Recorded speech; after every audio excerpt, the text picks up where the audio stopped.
అప్పుల బాధలు వెంటాడుతున్నాయా? అయితే 6 JVR వారి జాతిరత్నాలు ధరించండి. రైట్, బ్రేకింగ్ న్యూస్ వస్తున్నాం మనం టీవీ స్క్రీన్ పై. ఏపీలోనూ సర్పంచ్ ఎన్నికలు నిర్వహించేందుకు రాష్ట్ర ఎన్నికల కమిషన్ సిద్ధమవుతోంది. ఇప్పటికే పవన్ కళ్యాణ్ దీన్ని క్రిస్టల్ క్లియర్ చేశారు. ఈ విషయమై రాష్ట్ర ఎన్నికల కమిషన్ కసరత్తు ప్రారంభించేసింది. ఈ మేరకు ఉన్నతాధికారులతో ఎస్సీసీ కమిషనర్ కూడా సమీక్షా సమావేశం నిర్వహించారు. పంచాయతీలు మున్సిపాలిటీల పదవీకాలం ముగియడంతో ప్రత్యేక దృష్టి సారించింది ఏపీ సర్కార్. సో మున్సిపాలిటీలు కార్పొరేషన్ల పదవీకాలం మార్చిలో ముగిగా ఏప్రిల్తో సర్పంచ్ల పదవీకాలం ముగిసేసింది. ఇప్పటికే గ్రామ పంచాయతీల విభజన మార్పులు చేర్పులకు కూటమి ప్రభుత్వం పచ్చజెండా ఊపింది. సో ఏపీ ప్రభుత్వం గ్రామ పంచాయతీల విభజన పునర్నిర్మాణంపై నిషేధాన్ని అయితే తాత్కాలికంగా ఎత్తివేయడం జరిగింది. ఈ మేరకు పంచాయతీరాజ్ శాఖ ముఖ్య కార్యదర్శి కూడా ఉత్తర్వులు జారీ చేశారు. స్థానిక సంస్థల ఎన్నికల నేపథ్యంలో పంచాయతీలను విభజించడం, విలీనం చేయడం, పురపాలికల్లో కలపడం వంటి మార్పులకు ఈ తాజా ఉత్తర్వులు అవకాశం కల్పించాయి.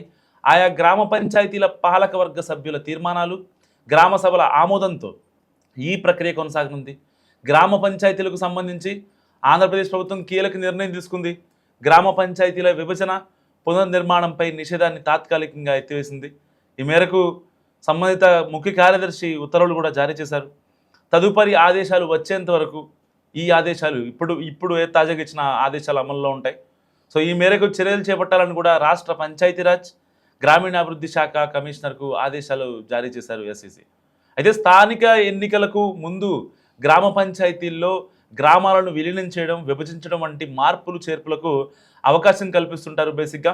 సో ఆంధ్రప్రదేశ్లో సర్పంచ్లు, ఎంపీటీసీ, జెడ్పీటీసీ సభ్యుల పదవీకాలం 2026 మార్చి నాటికి ముగిసింది. దీంతో ఎన్నికల నిర్వహణకు రాష్ట్ర ఎన్నికల కమిషన్ సిద్ధమవుతోంది. ఈ క్రమంలోనే ప్రభుత్వానికి రాష్ట్ర ఎన్నికల కమిషనర్ గత అక్టోబర్ 22న లేఖ రాశారు. గ్రామ పంచాయతీ విభజనపై ఉన్న నిషేధాన్ని ఎత్తివేయాలని లేఖలో పేర్కొన్నారు. అయితే ఎన్నికల సంఘం కమిషనర్ రాసిన లేఖపై ప్రభుత్వం సానుకూలంగా స్పందించింది.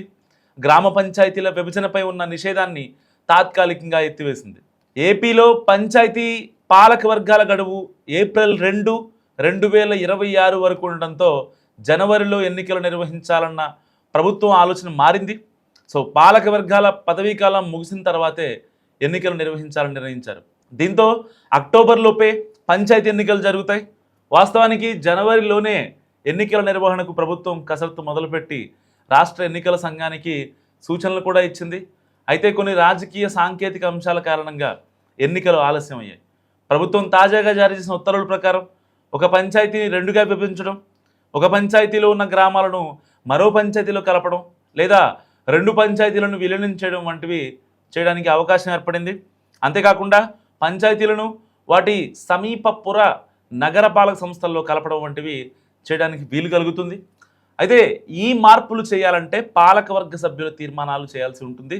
సో పాలకవర్గం లేని పంచాయతీల్లో స్పెషల్ ఆఫీసర్ ఆధ్వర్యంలో గ్రామ సభలు నిర్వహించి తీర్మానాలు ఆమోదించాల్సి ఉంటుంది.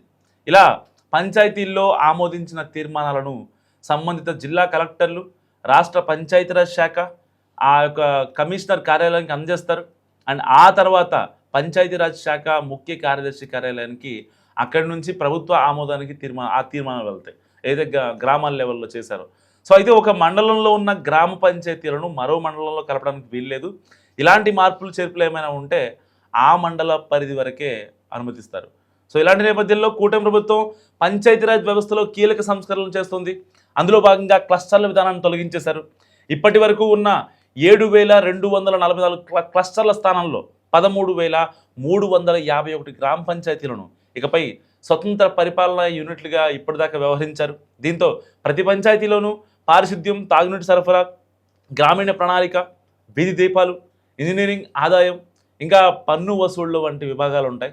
ఈ మార్పుల అమలుకు ఇటీవల ప్రభుత్వం దానికి ఉత్తర్వులు కూడా జారీ చేసిన నేపథ్యంలో డిప్యూటీ సీఎం పవన్ కళ్యాణ్ ఒక కీలక ప్రకటన చేశారు. వచ్చే నవంబర్లోపే ఎన్నికలు ఉంటాయని కూడా చెప్పడం జరిగింది. దీనికి సంబంధించి ఇప్పటికే క్యాడర్ని అలర్ట్ చేయడం జరిగింది.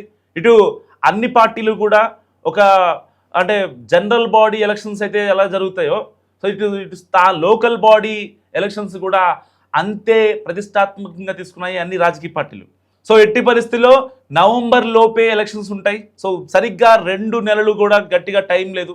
ఇప్పటికే కూటమి జనరల్ బాడీ ఎలక్షన్స్లో క్లీన్ స్వీప్ చేస్తుంది కాబట్టి ఇటు లోకల్ బాడీ ఎలక్షన్స్లో కూడా క్లీన్ స్వీప్ చేయాలని చెప్పి చాలా గట్టిగా చూస్తున్నటువంటి నేపథ్యం. సో ఇలాంటి తరుణంలో ఇప్పుడు వైఎస్ఆర్సీపీ అయితే ప్రతిపక్షంలో ఉన్నటువంటి వైఎస్ఆర్సీపీ కూడా చాలా గట్టిగా ప్లాన్ చేస్తుంది.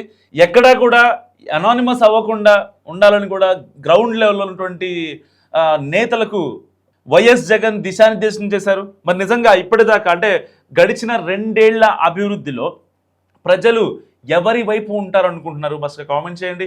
అంతేకాకుండా ఇటు అంటే జనరల్ బాడీలో ఎవరైతే ఎక్కువగా సీట్లు సంపాదిస్తారో వాళ్ళకి లోకల్ బాడీలో కూడా వాళ్ళకి వచ్చే అవకాశం ఉంటుంది. ఫర్ ఎగ్జాంపుల్ ఇక్కడ హైదరాబాద్లో జిహెచ్ఎంసీ తీసుకోండి, ఇక్కడ స్టేట్లో అంటే లేకపోతే బై ఎలక్షన్ అయినా తీసుకోండి. సో ఆల్మోస్ట్ అక్కడ ఎక్కడైతే ఆ పార్టీ ఉంటుందో, విన్నింగ్ పార్టీ ఉంటుందో ఆ విన్నింగ్ పార్టీకే ఓటేస్తారు. సో ఆబ్వియస్లీ ఎందుకంటే ఇక్కడ అంటే అధికారంలో ఉందని కాదు, సో కొన్ని పనులు అవుతాయి అండ్ అక్కడ ఉన్నటువంటి స్థానిక నాయకులకి సో ప్రభుత్వంలో ఉంటాయి. అంటే అది ఏ పార్టీ అయినా సరే, ఇక్కడ బీఆర్ఎస్ కాంగ్రెస్ అయినా, అక్కడ వైసీపీ టీడీపీ జనసేన ఏ పార్టీ అయినా సరే, సో వాళ్ళకు ఉన్న సంబంధాల ప్రకారం సో వాళ్ళకి కనుక మనం ఓటేస్తే మన సమస్యలు తీరుతాయనే ఉద్దేశంలో కూడా చాలామంది ప్రజలు ఉంటారు. ఇక్కడ పార్టీలకు అతీతంగా ఆలోచించకుండా ఒక ఓటేసే ఎలక్షన్స్ ఏమైనా ఉన్నాయా అంటే నిజంగా అది స్థానిక సంస్థల ఎన్నికలని చెప్పాలి. సో ఇప్పటికే ఇటు సర్పంచ్లు, ఎంపీటీసీలు, జెడ్పీటీసీల సభ్యుల పదవీకాలం ఆల్మోస్ట్ ఎప్పుడో అయిపోయింది. ఆల్రెడీ దాని తర్వాత కూడా అంటే ఏపీ ప్రభుత్వం కొన్ని కీలక నిర్ణయాలు తీసుకుంది. ఇటు పంచాయతీరాజ్ శాఖకు సంబంధించి పవన్ కళ్యాణ్ కూడా ఈ యొక్క పంచాయతీలను కలపడం, పురపాలికల్లో కలపడం, లేకపోతే ఒక పంచాయతీలో ఎక్కువ గ్రామాలు ఉంటే వాటిని వేరే పంచాయతీ షిఫ్ట్ చేయడం, ఒకే పంచాయతీ కనుక జనాభా ఎక్కువ ఉంటే దాన్ని 2 పంచాయతీలుగా చేయడం, ఇలాంటి వాటికి శ్రీకారం చుట్టబోయారు. సో వాస్తవానికి కొన్ని టెక్నికల్ రీజన్స్ వల్ల అది అవ్వలేకపోయింది.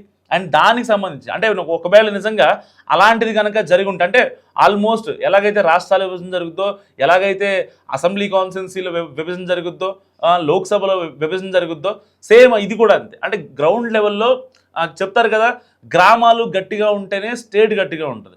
సో అక్కడ ఉన్నటువంటి ప్రజలకి ఎలాంటి ఇబ్బందులు లేకపోతుంది, త్రాగునీరు కావచ్చు, సాగునీరు కావచ్చు, లేదంటే పారిశుద్ధ్యం కావచ్చు, ఈ యొక్క వాళ్ళకి సంబంధించినటువంటి బేసిక్ ఇన్ఫ్రాస్ట్రక్చర్ ఏదైతే ఉంటుందో అది గ్రౌండ్ లెవెల్లో గట్టిగా లేకపోతే అక్కడి నుంచి అంటే గ్రామాలే పట్టుకోమలు అంటారు కదా, సో అక్కడి నుంచి బయటికి వెళ్ళాలన్నా లేకపోతే ఏం చేయాలన్నా సరే నిజంగా గ్రామాలు చాలా గట్టిగా ఉండాలి. అంటే ఎవరు అవునన్నా ఎవరు కాదన్నా సరే పంచాయతీరాజ్ శాఖ మంత్రిగా ఎప్పుడైతే పవన్ కళ్యాణ్ బాధ్యతలు స్వీకరించారో అప్పటి నుంచి చాలా గ్రాడ్యువల్ చేంజెస్ వస్తున్నాయి.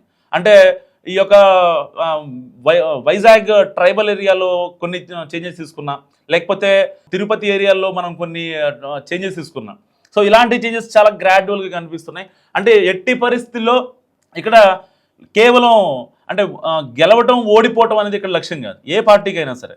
సో ఇక్కడ ఎవరైతే వాళ్ళు ప్రూవ్ చేసుకుంటారో అది ఏ పార్టీ అయినా సరే, కూటమిలో ఉన్నటువంటి బీజేపీ, టీడీపీ, జనసేన కావచ్చు, ప్రతిపక్షంలో ఉన్నటువంటి వైసీపీ కావచ్చు, వాళ్ళకి నెక్స్ట్ వచ్చే ఎలక్షన్స్లో ఆ యొక్క మద్దతు కొనసాగుతూ ఉంటుంది.